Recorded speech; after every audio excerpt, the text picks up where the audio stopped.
इस संदेश का एकमात्र मकसद आपको परमेश्वर के करीब जाने में मदद करना है। यहाँ बांटे हुए अनुभव और राय मेरी हैं, वे किसी भी तरह से किसी की निंदा करने या उन्हें चोट पहुंचाने के लिए नहीं हैं। आशा है कि आप परमेश्वर के वचन में और बढ़ें और यीशु के साथ अपने जीवन की एक अच्छी नींव रखें। परमेश्वर आपको आशीष दें।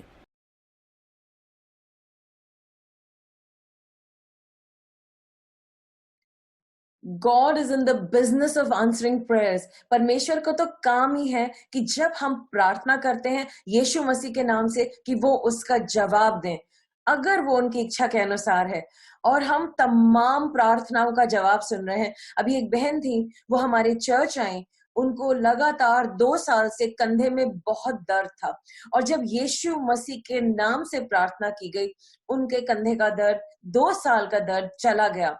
There was a lady who came to our church, a young person, and she was having excruciating pain which was hampering her workouts. She was not able to work out. And this pain was there for 2 long years. But when the prayer was made in the name of Jesus, she got healed. She's absolutely healed. And we really praise God for that. This is the power of prayer. प्रार्थना से फर्क पड़ता है. Prayers matter.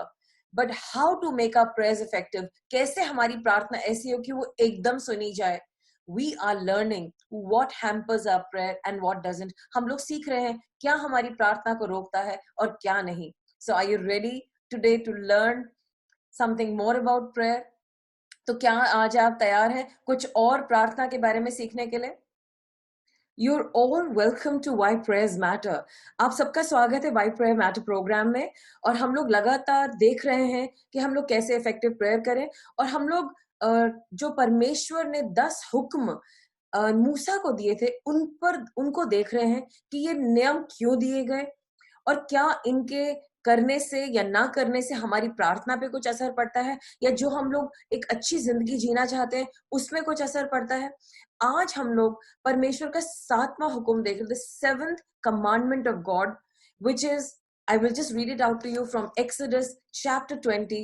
और हम लोग आज देख रहे हैं निर्गमन की पुस्तक उसका 20वां अध्याय और उसकी 14वीं आयत, और यहाँ पर 7वां कमांड है, और जिसमें परमेश्वर का वचन कुछ ऐसे कहता है हिंदी और इंग्लिश में, तू व्यभिचार ना करना. You shall not commit adultery. Adultery तो एक पैंडेमिक बन गई है. It is something which is so easy for today's world. Everybody is in some form, shape or the other committing adultery. कोई ना कोई तरीके से हम लोग अडल्ट्री कर रहे हैं, और वो भी हम देखेंगे, वो हम समझेंगे. तो परमेश्वर ने ये कमांड क्यों दिया, और अगर ये चीज गॉड कह रहे हैं कि अडल्ट्री ना करो, क्या हमारी प्रार्थनाएं रुक जाएंगी? क्या गॉड हमारी प्रार्थनाएं नहीं सुनेंगे? क्योंकि हमें बहुत कुछ चाहिए. मुश्किल समयों में हमारी प्रार्थना का सुनना खुदा का बहुत जरूरी है. वो सुनेंगे तभी हम इन सिचुएशन से बाहर निकलेंगे. और परमेश्वर की ये हिदायत है, ये कमांड गॉड दे रहे हैं, परमेश्वर, कोई और नहीं दे रहा. आपके हस्बैंड नहीं दे रहे, आपकी वाइफ नहीं दे रही, या सोसाइटी नहीं दे रही. गॉड कह रहे हैं अडल्ट्री नहीं करनी है. And it's a big challenge in today's society. So let's bow our heads down in prayer and ask God to give us wisdom to teach us so that we can come out of this challenge also. Amen. Let's pray. परमेश्वर, आपका धन्यवाद करते हैं आपके वचन के लिए. प्रभु, धन्यवाद करते हैं क्योंकि आप हमसे प्यार करते हैं, इसीलिए आप हमें accurate information देते हैं और उससे protect करते हैं. Lord, because you love us, you give us accurate information and you save us, Lord God. And Lord, here in the Bible, you're commanding not to commit adultery. और यहाँ Bible में आप कह रहे हैं कि व्यभिचार ना करो. But God, in today's world, everything is simulated or stimulated by adultery and we do not know how to keep ourselves pure. पर परमेश्वर, आज के जमाने में सब कुछ गंद है और हमें नहीं पता हम अपने आप को पवित्र कैसे रखें और आप इस कमांड को कैसे पूरा करें. हमारी मदद कीजिए, हमें सिखाइए. Help us, God. In Jesus' mighty name we prayed. Amen. So, people of God, तो जैसे मैंने आपको बताया कि गॉड अडल्ट्री को हेट करते हैं, और हम जब सबसे पहले बाइबल में ही देखते हैं, एक आदमी है, उनका नाम है अब्रम. अब्रम की वाइफ बुढ़ापे में भी बहुत खूबसूरत है और उसको फिरौन राजा उठा के ले जाता है, क्योंकि अब्राहम ये नहीं बताता कि वो उसकी वाइफ है। और तब परमेश्वर उसके ऊपर एक बहुत घातक बीमारी भेजते हैं। और हम यहाँ उत्पत्ति उसका 12वां अध्याय और उसकी 17वीं आयत में देखेंगे। परंतु यहोवा ने फिरौन और उसके घराने पर अब्राहम की पत्नी सारा के कारण बड़ी बड़ी विपत्ति डाली। But the Lord afflicted Pharaoh and his house with great plagues because of Sarai Abraham's wife.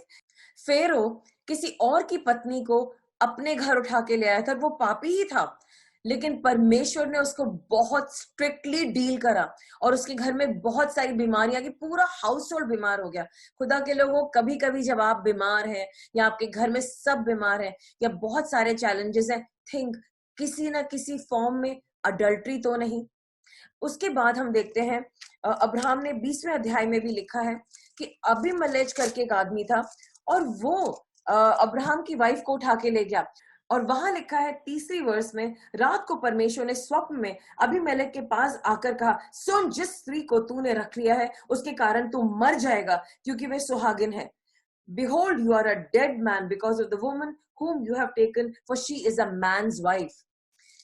सराय सेरा किसी और की पत्नी थी, और क्योंकि अबीमेलेक, जबकि वो गॉड को नहीं जानता, उसने किसी और की पत्नी के बारे में गलत सोचा, उसको उठा के ले आया और उसके साथ कुछ गलत करने जा रहा था। गॉड ने सपने में आके उसे स्ट्रिक्टली वार्निंग दी और उसको कहा तू मर जाएगा। I mean it's such a serious crime कि वो मर जाता, लेकिन परमेश्वर ने उसको वार्निंग की और उसने उसको माना और वो उसमें से बच गया। उसके बाद ऐसा ही अब्राहम के बेटे के साथ भी हुआ। उसकी बीवी भी बहुत खूबसूरत थी, उसको कोई उठा के ले गया, अबीमेलेक ही ले गया, और परमेश्वर को फिर से उसका विरोध करना पड़ा। अगर तूने इसकी पत्नी को छुआ तो तुझे मार डाला जाएगा। I mean something similar to that. और यहाँ पर एक उल्टा हम एग्जाम्पल देखते हैं जेनेसिस चैप्टर 39 में। जोसेफ एक अच्छा इंसान है और उसको दिन रात एक और आदमी की पत्नी उसके, क्योंकि उसको देखती है अट्रैक्टिव है ये, और लगातार उसके पीछे लगी रहती है कि तू मेरे साथ सो, तू मेरे साथ सो, लेकिन वो उस पर ध्यान नहीं देता और अंत में वो उसे अपनी चाल में फंसाती है और वो वहां से भाग निकलता है। और ये एक बहुत पॉजिटिव एग्जाम्पल है, क्योंकि व्यभिचार से तो दूर ही भागना पड़ता है। और जब वो दूर भागा उसको बहुत बड़े कॉन्सिक्वेंसेस पे करने पड़े, जबकि वो खुद व्यभिचार में नहीं था, ना उसके दिमाग में ये सोचती। उसने उस औरत को कहा भी, मैं ऐसा तुम्हारे बारे में नहीं सोचता, तुम मेरी स्वामी की पत्नी हो, मैं ऐसा नहीं सोचता तुम्हारे बारे में, लेकिन उसने उसे फंसाया और उसे जेल डाला गया। तो अडल्ट्री के बारे में यीशु मसीह बाइबल में क्या बताते हैं, हम देखते हैं मती उसका 5वां अध्याय और 28वीं आयत, और वहां कुछ ऐसे लिखा है, परंतु मैं तुमसे यह कहता हूं कि जो कोई किसी स्त्री पर कुदृष्टि डाले वो अपने मन में उसके साथ व्यभिचार कर चुका। और इंग्लिश में लिखा है, but I say to you that everyone who looks at a woman with lustful intent has already committed adultery with her in his heart. ये यीशु मसीह बोल रहे हैं। आगे हम देखते हैं कि एक औरत है जो अडल्ट्री में पकड़ी गई है और नियम ये था कि उनको पत्थरों से मारा जाए, पत्थर से, क्योंकि कैपिटल क्राइम था। तो बाइबल में और भी क्या क्या लिखा है व्यभिचार के बारे में, मैं एक वर्स आपके सामने जरूर पढ़ूंगी। पहला कुरिन्थियों उसका 6वां अध्याय 9 से 11, और वहां पे कुछ ऐसे लिखा है, क्या तुम नहीं जानते कि अन्यायी लोग परमेश्वर के राज के वारिस ना होंगे? धोखा ना खाओ, ना वेश्यागामी, ना मूर्ति पूजक, ना परस्त्रगामी, ना लुच्चे, ना पुरुषगामी, ना चोर, ना लोभी, ना पियक्कड़, ना गाली देने वाले, ना अंधेर करने वाले परमेश्वर के राज के वारिस होंगे। और तुम में से कितने ऐसे थे, परंतु तुम प्रभु यीशु मसीह के नाम से हमारे परमेश्वर के आत्मा के धोए हुए पवित्र हुए और धर्मी ठहरे। तो जो लोग धर्मी ठहरे वो तो नहीं, उनके साथ ऐसा नहीं होगा। आगे मैं इंग्लिश में पढ़ती हूँ। Or do you not know that the unrighteous will not inherit the kingdom of God? Do not be deceived. Neither the sexually immoral, nor the idolater, nor the adulterers, nor the men who practice homosexuality, nor thieves, nor the greedy, nor the drunkard, nor the revilers, nor the swindlers will inherit the kingdom of God. And such were some of you, but you were washed and you were sanctified and you were justified in the name of the Lord Jesus Christ and by the Spirit of God. तो सबसे पहले आपको ये समझना है कि व्यभिचार से, अगर आपकी जिंदगी में व्यभिचार है उस तरह का जिस तरह का यीशु मसीह ने कहा कि अगर आपने अपने दिमाग में सोच भी लिया तो वो व्यभिचार है, तो हम स्वर्ग के राज्य में कभी नहीं जा पाएंगे। ये परमेश्वर का वचन हमें बताता है।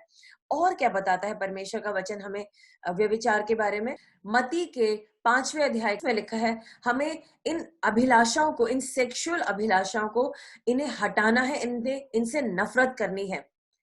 ऑफ कोर्स जब आपकी शादी हो जाती है, वो सेक्सुअल लस्ट नहीं है, वो वासना नहीं है, वो प्यार है शादी के दायरे में, लेकिन उसके बाहर ये व्यभिचार है और ये एक वासना है।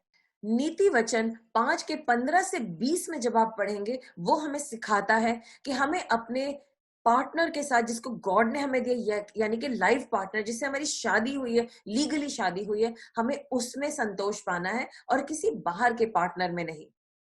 नीति वचन 7 21 से 27 का जब आप उस पर ध्यान देंगे, उसे समझेंगे, तो आपको समझ में आएगा व्यभिचार आपको नष्ट कर देता है बहुत सारे तरीकों से, और वो हम थोड़ी देर में देखेंगे। और जब हम मलाकी 2 के 13 में देखते हैं, 13 से 15 में देखते हैं, परमेश्वर चाहते हैं कि हम अपनी पत्नियों को अच्छे से ट्रीट करें, उनके साथ अन्याय ना करें। और लेडीज, कुछ लोग जो अपनी लेडीज अपने घर में आदमियों की तरह हो गई हैं, आपको भी अपने पति को अच्छे से ट्रीट करना है, रिस्पेक्टफुली ट्रीट करना है, और गलत काम नहीं करना है। परमेश्वर का ये आदेश है। उसके बाद हम देखते हैं मत्ती 19 के 4 से 6 में, और वहां पे ये सिखाया जाता है कि अपनी शादी को, जब आपकी शादी होती है, उस रिश्ते का आदर करना है, और परमेश्वर के रिश्ते के बाद वो सबसे महत्वपूर्ण रिश्ता है। और ये परमेश्वर, बाइबल कुछ कुछ हमें बातें बताती है, तो बाइबल सिखाती है कि हमें व्यभिचार नहीं करना है, उसका हिस्सेदार नहीं होना है। ये गंध है, ये गलत है, ये परमेश्वर की तरफ से नहीं है। और जो लोग शादी से पहले सेक्स में इन्वॉल्व होते हैं, या शादी के बाद किसी और के साथ, अपने पार्टनर, अपने लाइफ पार्टनर के साथ नहीं, वो व्यभिचार है, और ये प्रभु का वचन कहता है। और जो लोग अपने पार्टनर के साथ धोखा करते हैं और दूसरे को इंपॉर्टेंस देते हैं, ये व्यभिचार है, और ये परमेश्वर की तरफ से नहीं है। व्यभिचार के बहुत सारे कॉन्सिक्वेंसेस हैं, परिणाम हैं। सबसे पहला परिणाम मैं आपको दाऊद बादशाह के उदाहरण से बताना चाहती हूँ। आप जानते हैं दाऊद बादशाह एक ऐसा इंसान था, he was a man after God's heart. First of all, I want to take up an example of David, because he was a man after God's heart.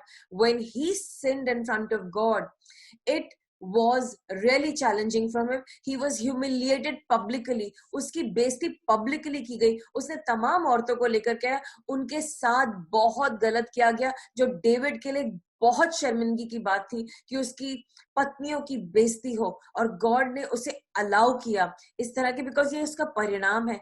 और जो बच्चा उसके व्यभिचार से पैदा हुआ था, अंत में वो मर गया, वो बचा नहीं, क्योंकि अडल्ट्री बहुत घातक और बहुत ही सीरियस क्राइम है गॉड की आंखों में, और हम उसको इतना सा भी अपनी लाइफ में अलाउ नहीं कर सकते।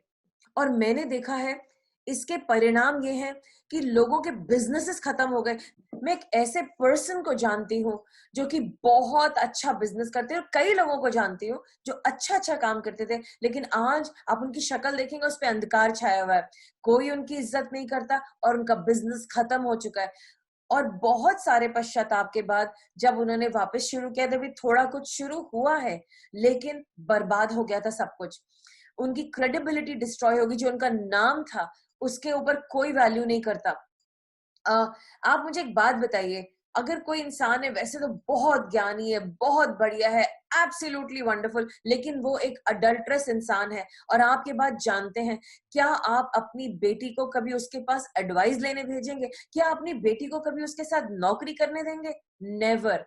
क्योंकि आपके लिए आपकी बेटी बहुत इंपॉर्टेंट है, और चाहे वो इंसान कितना भी धनी क्यों ना हो, कितना भी इंपॉर्टेंट क्यों ना, कितना भी इन्फ्लुएंशियल क्यों ना, आप कहेंगे मुझे ऐसे इंसान से कुछ लेना देना नहीं है, मैं अपनी बेटी के लिए कुछ कम ढूंढ लूंगा, कहीं और से एडवाइस दे दूंगा, गॉड से पूछ लूंगा, लेकिन इस इंसान से नहीं। तो फिर आप बताइए, क्या ऐसी चीजें टॉलरेट की जाती हैं? नहीं।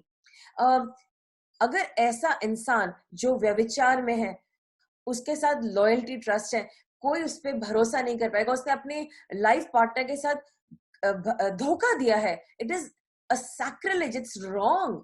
तो वो क्या औरत कभी उस पर भरोसा कर पाएगी, या आदमी जिस औरत ने उनको चीट किया भरोसा कर पाएंगे? बहुत मुश्किल है। लेकिन बाइबल दिखाती है, यीशु मसीह का उदाहरण देखते हैं कि जब एक स्त्री व्यभिचार में पाई गई और सब लोग उसको पत्थरों से मारने वाले थे, तब यीशु मसीह ने उसको माफ किया। और हाँ, माफी पॉसिबल है। और तब उससे कहा, जा अब दोबारा पाप ना करना। So yes, there is hope, but we are still looking at the consequences.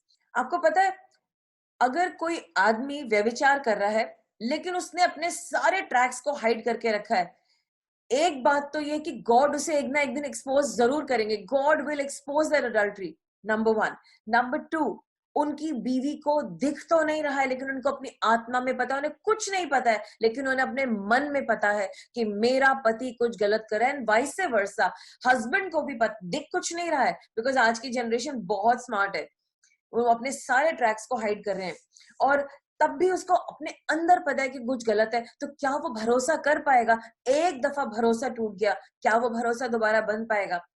नहीं बन पाएगा। लेकिन फिर भी अगर ऐसा एक दफा हो गया, हम शादी की रेस्टोरेशन के लिए प्रार्थना करते हैं और यीशु मसीह उसे रिस्टोर करते हैं, जैसे उन्होंने व्यभिचार वाली औरत को कहा, जाओ और दोबारा पाप ना करना, और उस लेडी की लाइफ रिस्टोर हो गई।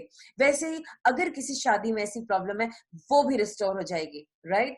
और कई दफा खुदा के लोग भी मिनिस्ट्री करते हैं, लेकिन वो भी व्यभिचार में है, वो भी पोर्नोग्राफी देखते हैं, वो भी गलत काम करते हैं, वो भी दूसरी औरतों पे आंखें रखते हैं।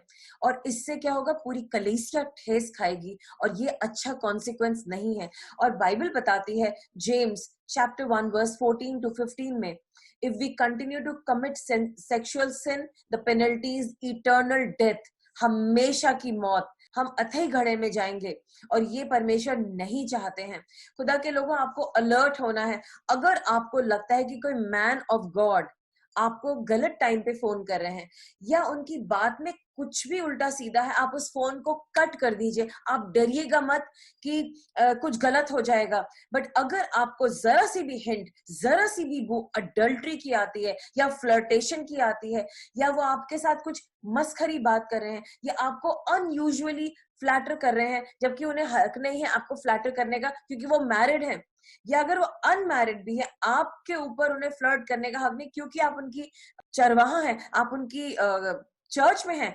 आप उस फोन को कहिए, thank you pastor ji, phone काटिए और उसके बाद उनको ब्लॉक कर दीजिए। आप डरिए मत, खुदा आपके साथ खड़ा है। हमें भी अब स्मार्ट होना है। हमें किसी पास्टर या किसी लीडर को अलाउ नहीं करना है कि वो हमारी क्लोजनेस जो चर्च में है, या किसी हमने उन्हें कुछ बातें बताई थी इसलिए है कि वो उसे मिसयूज करके हमारा गलत फायदा उठाए। आपको चक्कर नहीं काटना, आपको परेशान नहीं होना। मेरी फ्रेंड है, मेरी प्यारी फ्रेंड, एक बहुत बड़े खुदा के बंदे ने, और वो बहुत बड़ी एक मिनिस्ट्री में काम करते हैं, और जब उनके हस्बैंड घर पे नहीं थे, उनको कॉल करा और कहा, मैं तुम्हारे को इमेजिन करता हूँ, मैं तुम्हारे को ड्रीम करता हूँ, मैं तुम्हें चाहता हूँ, मेरे पास आओ। और बार बार फोन करते रहे, और वो परेशान हो गई। बाद में मेरे पास मैसेज आया, कहती मेरे को उल्टी आ रही है, मैं परेशान हो गई हूँ, मैं किसी को बता नहीं सकती, खुदा के नाम डाउन होगा, वो गॉड के पर्सन है, उनकी मिनिस्ट्री डाउन होगी, उस संस्था का नाम डाउन होगा।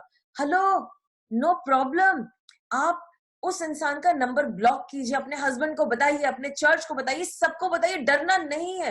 इस वक्त गॉड लोगों को एक्सपोज करे। खुदा के लोगों, अगर कोई औरत आदमी के साथ, अगर कोई आदमी औरत के साथ मिनिस्ट्री के नाम पर उनके साथ फ्लर्ट कर रहे हैं, इट इज नॉट एक्सेप्टेबल। और गॉड आपके साथ है, और आप उनको चार बातें भी सुनाते हैं, हाउ डेयर यू। मैं आपको आज अलाउ कर रही हूँ, आप उन्हें डांट सकते हैं यीशु के नाम से, क्योंकि गॉड आपके साथ खड़े हैं। और ये एक पाप है, आप उनसे बोलिए जो आप कह रहे हैं वो गलत है, अपनी सोच को ठीक करिए, ये गलत है और आपको मैं कंडेम करती हूँ यीशु के नाम से। आप स्ट्रांगली भी बोल सकते हैं, but do not take it, because God इस पाप से घृणा करते हैं, और इसका कॉन्सिक्वेंस है वो इटर्नल डेथ है। और क्या पता आपकी इस डांट से वो इंसान डर जाए, और वो एकदम से उसके ऊपर रियलाइज हो कि मैं क्या कर रहा हूं, और वो पश्चाताप करे, और वो माफी मांगे खुदा के सामने, और तौबा करे उस व्यभिचारिणी औरत की तरह। और जीसस के, अच्छा जा ठीक है, मैंने तुझे माफ किया, जा अब दोबारा मत करना।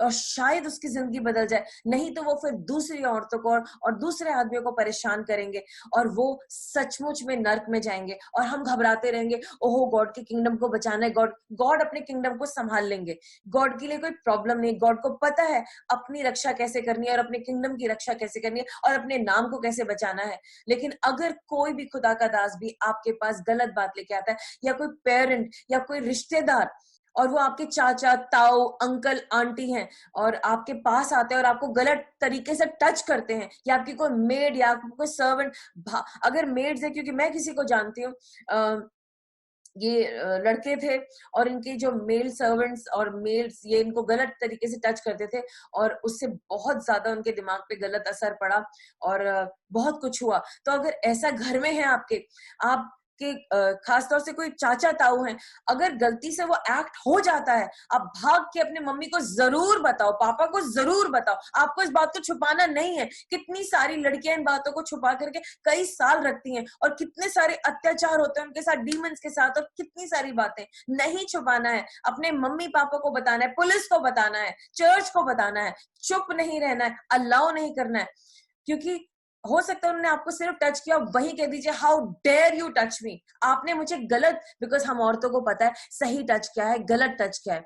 हमें चुप नहीं रहना, हमें ये हमारी बॉडी है, हम क्यों अलाउ कर रहे हैं, हमें डरना नहीं है। We have to speak up people of God, हमें डरना नहीं है, क्योंकि ये इंफॉर्मेशन देनी जरूरी है, ये हमारी मेंटल पीस के लिए जरूरी है। और अगर आपके साथ कभी ऐसा हुआ है, किसी ने आपके साथ सेक्सुअल अब्यूज किया है, प्लीज मुझे मैसेज कीजिए, मैं कभी किसी को नहीं बताऊंगी, लेकिन आपको उस याद से, उस ट्रॉमा से, उस दहशत से बाहर निकल के आना है और मैं आपकी हेल्प करूंगी, because I understand this problem very well. So please message me. But आपको अब डरना नहीं है, कोई भी मिनिस्ट्री का नाम लेके, कोई साधु संत बाबा पीर, नो नो नो, हमें अलाउ नहीं करना है। मैं एक इंसान को जानती हूँ, एक दफा वो भीड़ में खड़े थे, बच्चे थे सारे छोटे, और वहां पर किन्नर लोग आए और उन्होंने उनके बॉडी पार्ट को, प्राइवेट पार्ट को छुआ, और बचपन से ही उस इंसान की जिंदगी बदल गई और उसने किसी को बताया नहीं और बहुत ज्यादा ट्रॉमा में वो अंदर चले गए। उनको बहुत अजीब लगा कि मेरी पब्लिक में बेइज्जती हुई, मेरे पार्ट्स को छुआ गया, क्योंकि वो लोग तो कुछ भी करके चले जाते हैं। सो पीपल ऑफ गॉड, अगर ऐसा कुछ हुआ है आपके साथ, let me know, I will pray for you. आपके साथ कुछ भी गलत हुआ है, और अगर आपको लगता है कि आप मुझे पूरी डिटेल नहीं बताना चाहते, मुझे भी कोई इंटरेस्ट नहीं, ना मुझे याद रहता है, आप ब्रीफ में कह सकते हैं, हाँ मेरे साथ बचपन में अन्याय हुआ, प्लीज पास्टर जी मेरे लिए प्रेयर करो, मेरे लिए इतना काफी है और मैं आपके लिए प्रेयर करूंगी, you don't need to tell me more. But आइए हम इन सब चीजों से बाहर है। गॉड के लिए बहुत खराब चीज है, इट्स रॉन्ग, और हमें अलाउ नहीं करना है, और हमें अपने बच्चों को सिखाना है। मैंने अपने बच्चों की कैसे हिफाजत करी है वो मैं जानती हूँ। मैं उनकी ऊपर हॉक की तरह रहती थी। मैंने उनको, जब तक वो मेरे स्कूल नहीं गए थे, कहाँ जा रहे हैं, किसके पास जा रहे हैं, किसके साथ बैठ रहे हैं, कहाँ लेट रहे, किसके घर में जा रहे हैं, मेरे को सारी डिटेल होती थी। And I was very very careful कि वो क्या, किसके साथ क्या, and I did not allow this. और अगर गलती से किसी ने गलत नजर भी दिखी, मैं जाकर के वहीं पे उनसे लड़ती, how dare you look at my daughters, तुम्हारी हिम्मत कैसे, मैं उनकी आंखों के अंदर डाल के, मेरी बेटी को तुमने ऐसे देखा कैसे। एंड यू नो लाइक, अब वो अपने आप को वो खुद लाइनस हैं, but I did not allow it. अब मैं क्या, I mean my daughters are very beautiful, and ऐसा होता है, but I did not allow it, I did not. और अब वो उनको समझ में आ गया है, गर्ल्स रिस्पेक्ट योर बॉडी, अपनी बॉडी की रिस्पेक्ट करो और प्लीज अलाउ मत करो ये सब चीजें। ग्रेट, आपको समझ में आ रहा है ना खुदा के दासों, बहुत बुरे परिणाम है इसके। मेंटली साइकोलॉजिकली हमेशा कॉन्डमनेशन में रहेंगे, हमेशा डर रहेगा, आप कभी भी अपने आप को पूर्ण नहीं समझ पाएंगे। अडल्ट्री के कोई फायदे नहीं है, बहुत सारे नुकसान है, आपका पैसा खत्म होता जाएगा। So that's the key thing that you have to remember, क्यों गॉड ये कहते हैं। और हाँ, एक खास परिणाम, आपकी प्रार्थना नहीं सुनी जाएगी। नो, आपकी कोई प्रार्थना नहीं सुनी जाएगी। अगर आपके मन में जरा सा भी व्यभिचार का सोच भी है तो आपकी प्रार्थना नहीं सुनी जाएगी। और ये प्रोग्राम का नाम क्या है? Why prayers matter. तो अब हम क्यों ना देखें कि हमें अपने आप को अडल्ट्री से बचाना कैसे है। हम पहले देखेंगे पहला कुरिन्थियों उसका 7वां अध्याय 3 और 4। मैं हिंदी में पढ़ूंगी पहले। पति और अपनी पत्नी का हक पूरा करें, और वैसे ही पत्नी भी अपने पति का। पत्नी को अपनी देह पर अधिकार नहीं, पर उसके पति का अधिकार है, वैसे ही पति को भी अपनी देह पर अधिकार नहीं, परंतु पत्नी का है। तुम एक दूसरे से अलग ना रहो, परंतु केवल कुछ समय तक आपस की सम्मति से कि प्रार्थना के लिए अवकाश मिले और फिर एक साथ रहो। ऐसा ना हो कि तुम्हारे असंयम के कारण शैतान तुम्हें परखे।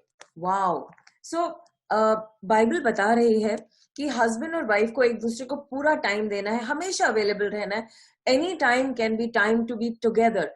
पति पत्नी के लिए हमेशा हर समय एक दूसरे के साथ होने का समय है। गॉड को कोई प्रॉब्लम नहीं है, 24/7 हो सकता है, बट उस 24 आवर्स में 2-4 घंटे गॉड के हैं।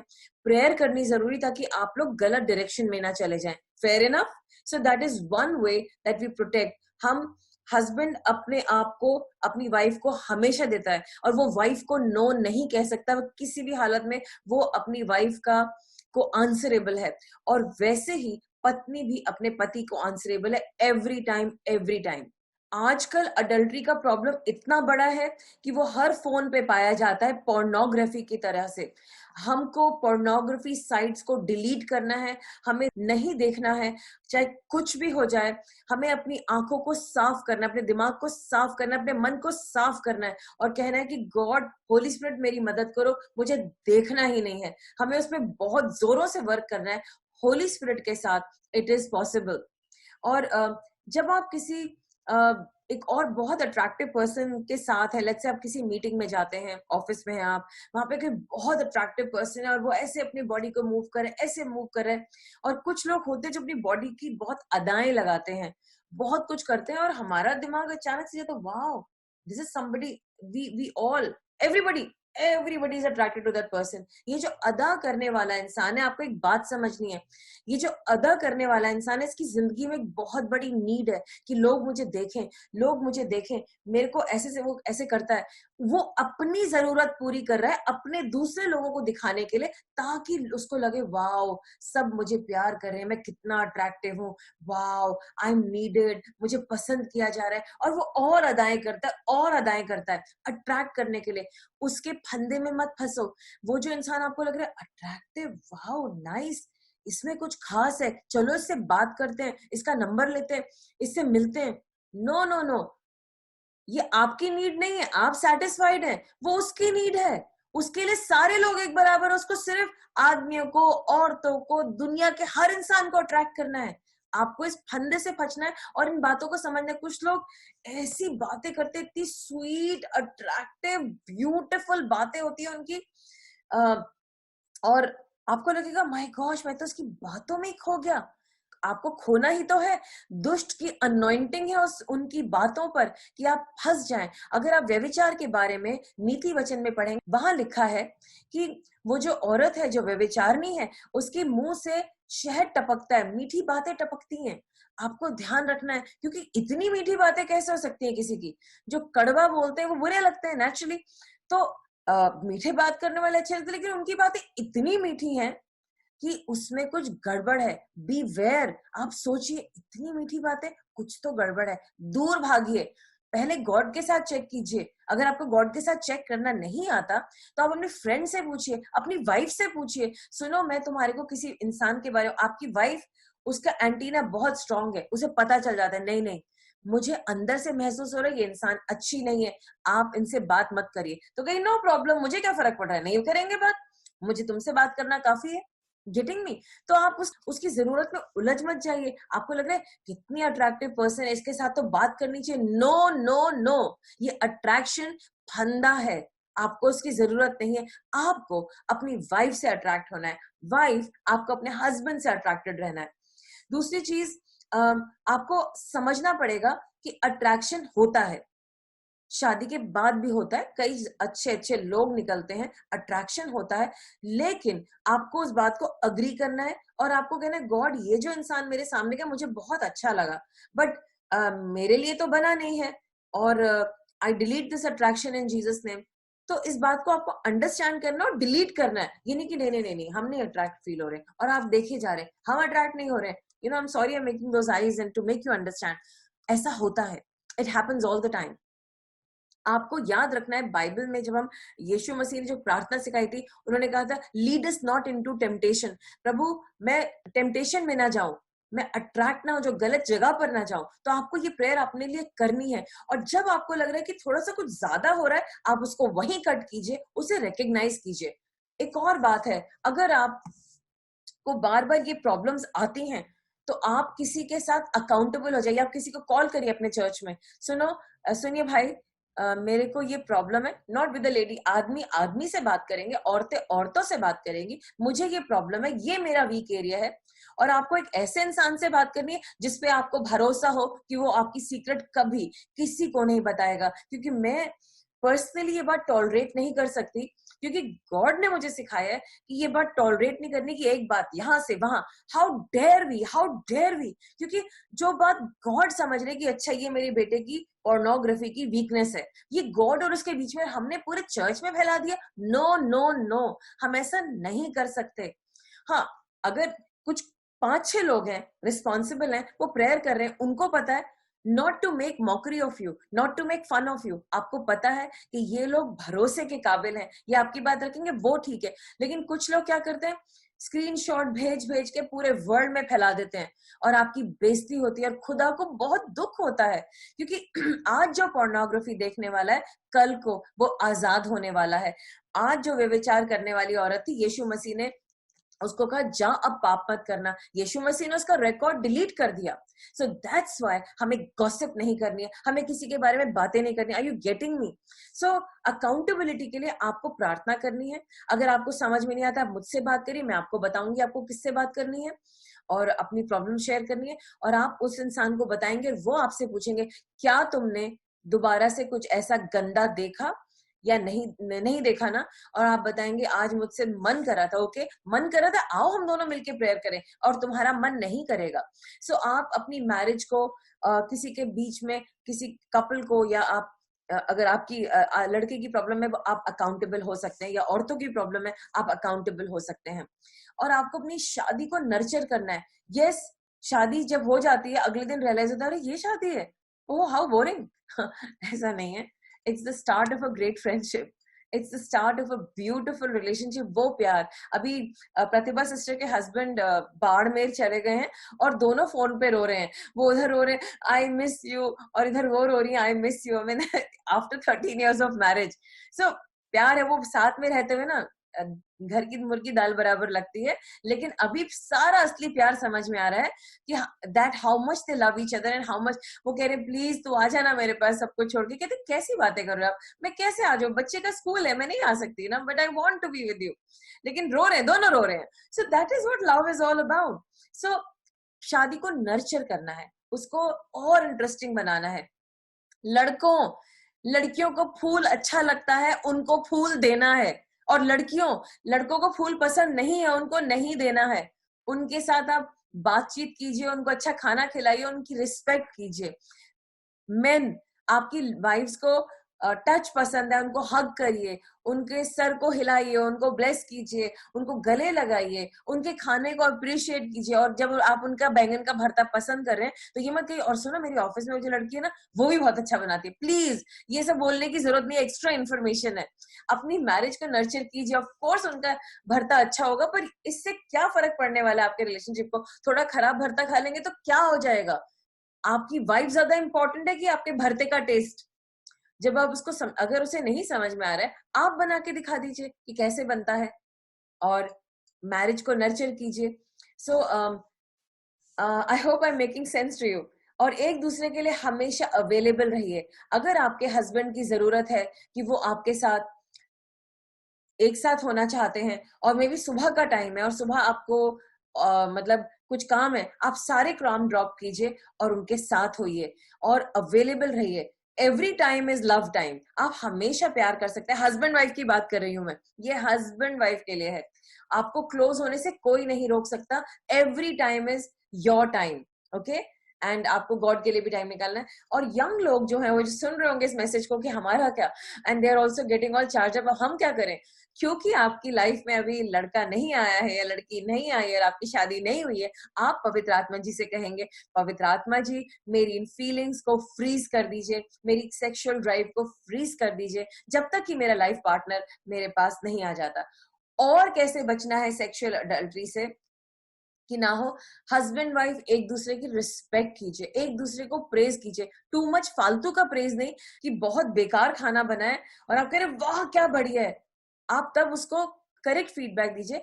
आप ये कह दीजिए आई रियली अप्रिशिएट योर, आपने इतनी मेहनत करी है, लेकिन शायद खुशी खुशी में मेरे लिए नमक डालना भूल गई ना, शायद मेरी बीपी को ठीक करना चाहती हो इसीलिए तुमने कहा अभी से अपने हस्बैंड को नमक नहीं दूंगी। वो कहेगी वो सॉरी सॉरी सॉरी, और आपने मजाक भी कर दिया, अप्रिशिएट भी कर दिया, बात भी बोल दी और उसको फीडबैक भी दे दिया, करेक्ट फीडबैक, और काम भी हो गया, वो भी हंसी आप भी हंसे और मजाक में उड़ा दिया आपने बातों को। सो लाफ, यू लाफ अलॉट, खूब हंसो, एक दूसरे की गलतियों पे भी हंसो, आप कितने फनी हो ना, आप ऐसी ऐसी बातें करते हो, आपसे तो यही बातें कर, so just laugh together, then let there be laughter. And आप याद रखिए कि आपकी शादी एक इंसान से हुई है, गॉड से नहीं हुई है, वो परफेक्ट नहीं है, वो बहुत सारी मिस्टेक्स करने वाला है, और उसकी मिस्टेक्स का फीडबैक प्यार से देते रहिए, एकदम से भड़किए मत। भड़कने से अननेसेसरी क्या होता है, जब गुस्से में आ जाते हैं तो मन नहीं करते एक दूसरे के साथ होने का, फिर आदमी जो है वो बाहर ढूंढेगा, औरत जो है वो पुराने बॉयफ्रेंड को फोन करेगी। हेलो, हमें पुराने बॉयफ्रेंड्स को फोन नहीं करना है, हमें अपनी पुरानी गर्लफ्रेंड्स के नंबर को डिलीट करना है, अपने फोन से डिलीट करिए, it's over it's over it's over. और जब आपकी लड़ाई आपके हस्बैंड के साथ होती है तब आप अपने एक्स बॉयफ्रेंड और गर्लफ्रेंड के बारे में नहीं सोचेंगे, आप उस वक्त गॉड के सामने अपने दर्द को रखेंगे और प्रे करेंगे और आपका दर्द निकल जाएगा। आपको एक्स बॉयफ्रेंड को फोन करने की जरूरत नहीं अपना दर्द सॉल्व करने के लिए। Are you getting it?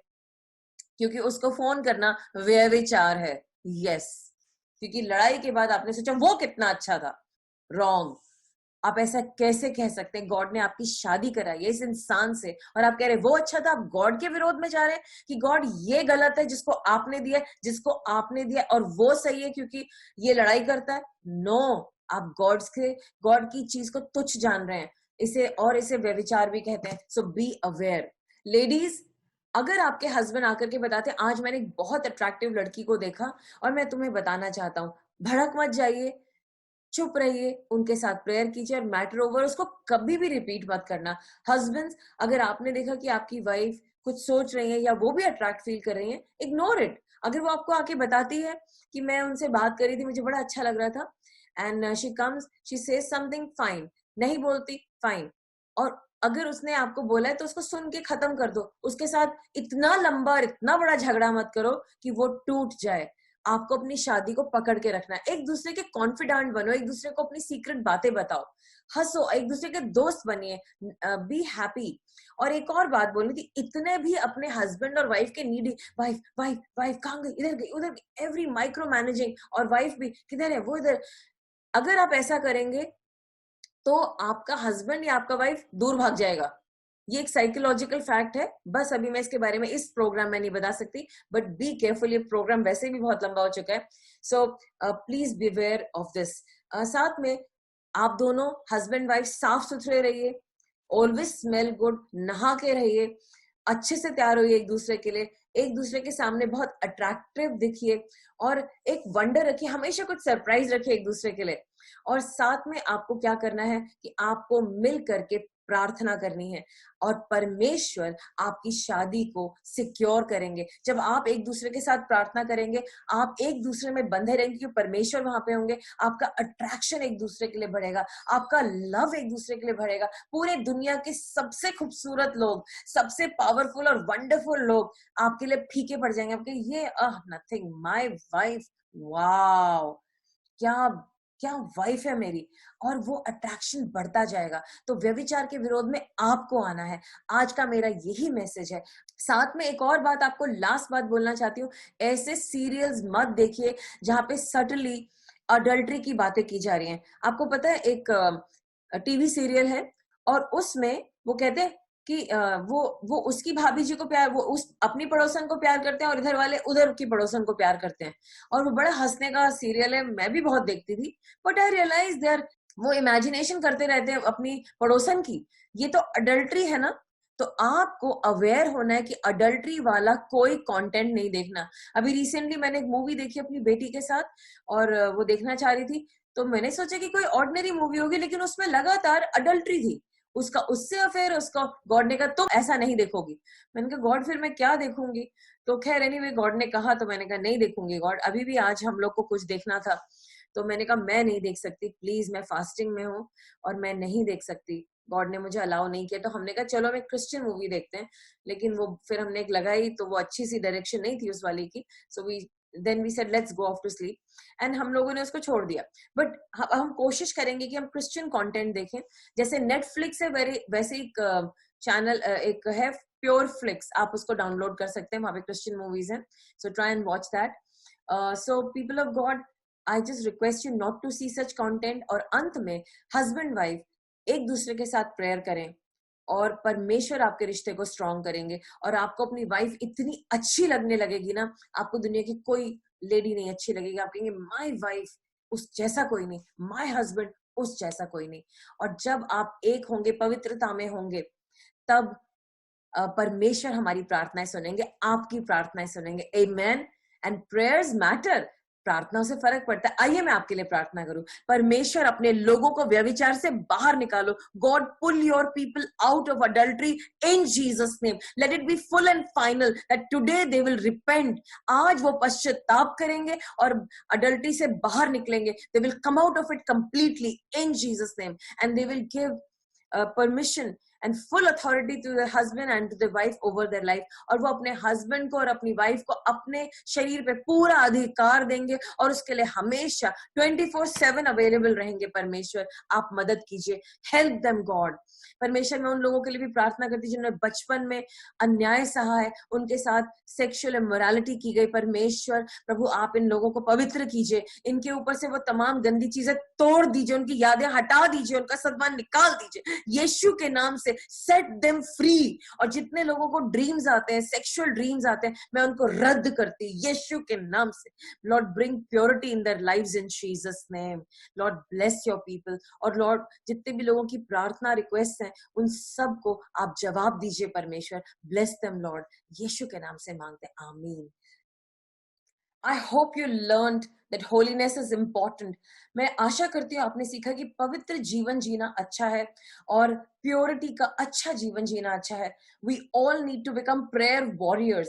हम सबको योद्धा बनना है प्रार्थना का, और वो तभी पॉसिबल है जब हमारे कैरेक्टर सही होंगे, when we are right with God. So I hope you learned something.